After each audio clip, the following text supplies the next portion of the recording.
Kako naučiti dete da bude odgovorno? Delimo sa vama 7 saveta kako to da postignete.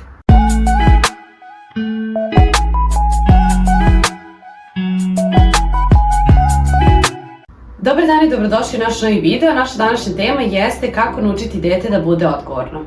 Osjećaj odgovornosti nije nešto što se nasleđuje i nije nešto što se javlja samo od sebe, već je potrebno da dete trenirate, učite i podučavate o samom osjećaju odgovornosti.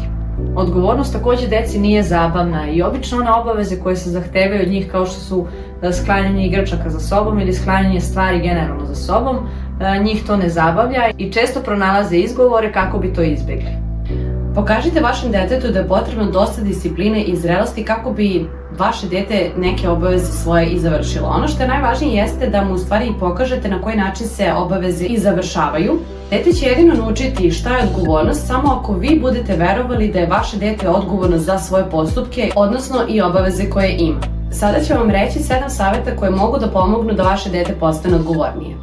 Prvi savjet jeste da se ne radi o tome da roditelji samo zahtevaju od deteta da bude odgovorno, već pažnja treba da se usmeri na to kako roditelj reaguje kada dete nije odgovorno. Mana jeste u tome što roditelji traže od svoje dece ono što i sami nisu, odnosno traže da budu odgovorni, a roditelji ne pokazuju to svojim primjerom. Dete mora da snosi odgovornost i kada ne obavi sve obaveze koje ima, odnosno treba da njegovu neodgovornost prate određene posledice. Ako se to ne desi, odnosno ako neobavljanje obaveza ne prate posledice, dete će smatrati da je to sasvim u redu i da će u budućnosti moći da izbegava obaveze svoje i ono što treba da uradi, tako što će izmišljati neke izgovore i naravno to može uticati i na njegovu budućnost. Isto tako i u budućnosti će dete moći, odnosno misliti da može da izbegne sve svoje obaveze tako što će smišljati razne izgovore ili čak uspeti da se snađe nekim sitnim lažima kako bi pobeglo od odgovornosti koja ga očekuje. Pod 2. Počnite da učite vašu decu odgovornošću što ranije moguće. To znači, kada vaše dete počne da razume ono šta mu pričate, tada je i najbolji period da ga učite i odgovornošću. Počnite tako što ćete mu, na primjer, predložiti da posle igranja skupi svoje igračke ili čak nekad je najbolje kada se spremate za vaš posao ili vaša deca kreću, na primjer, u vrtić ili u školu, da i njima podesite alarm za ustajanje ujutru, tako će na najbolji način naučiti kako da u stvari poštuje vreme kada počinje škola ili kada počinje vaš posao. Pod 3. Smatramo da su nagrade, odnosno pohvale, korisne kada je u pitanju odgovornost, zato što je bitno da dete poveže da kada uradi neku svoju obavezu, bit će nagrađeni za to. Kada govorim nagrada, nisam mislila u smislu neke materijalne nagrade, ali o tome možete više pogledati na našem videu o kaznama i nagradama, stavit ćemo ga ovdje, tako da možete otići tamo i poslušati nešto više o tome. Pod 4. Budite model svom detetu, odnosno ono što mu kažete to i ispunite. Ako kažete neko obećanje, a ne ispunite to, neće imati dobru delotvornost za vaše dete, odnosno neće naučiti šta je to tačno odgovornost. Kada kažem budite model svom detetu, to znači da kada se spremate, na primjer, za vaš posao, kažeš ja ne smem da kasnim na posao, ajde da malo požurimo svojim spremanjem ili trebamo na vreme da imamo doručak da ne bismo kasnili, tada ćete naučiti vaše dete šta znači biti odgovoran.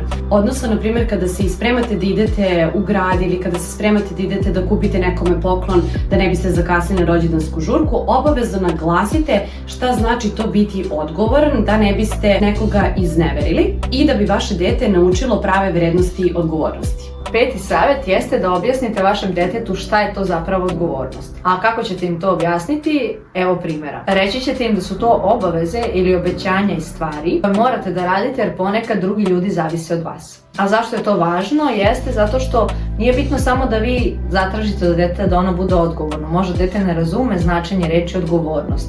Najbolje je da mu što bolje to pojasnite i da on bude svestan onoga šta vi od njega očekujete.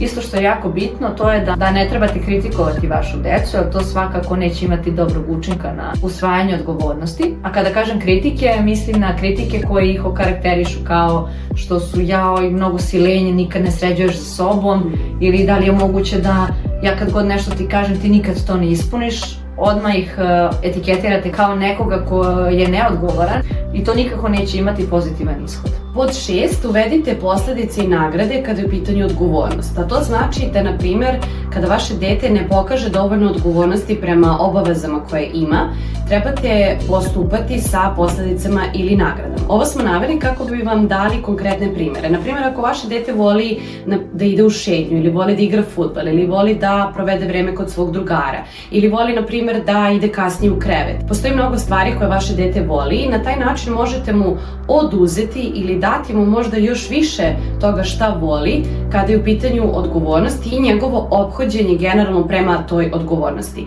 Ako mu kažete trebaš da skloniš igračke, idemo sada kod tetke na ručak, i on ako to ne uradi za tih 10 minuta koje ste mu vi dali, kažeš dobro, večeras ideš ranije u krevet, na primjer. Ili ako kada mu je došla drugarica ili drug nije počistio igračke za sobom ili nije sredio svoju sobu kako treba, kažete mu, na primjer, večeras nema igračaka kad se budeš kupao. To su jednostavno neke male stvari koje vašem detetu čine mnogo, a na taj način će u stvari naučiti šta znači biti odgovoran prema svojim stvarima, odnosno prema svojim obavezama. Ja bih samo dodala da je to jako bitno da budete dosledni kako bi mogli da stvorite svest svom detetu o značaju odgovornosti. Jer to su naravno sve male sitnice, odnosno mali koraci ka nečemu velikom, jer će u budućnosti, a o tome ćemo pričati na kraju ovog videa, značiti mu mnogo.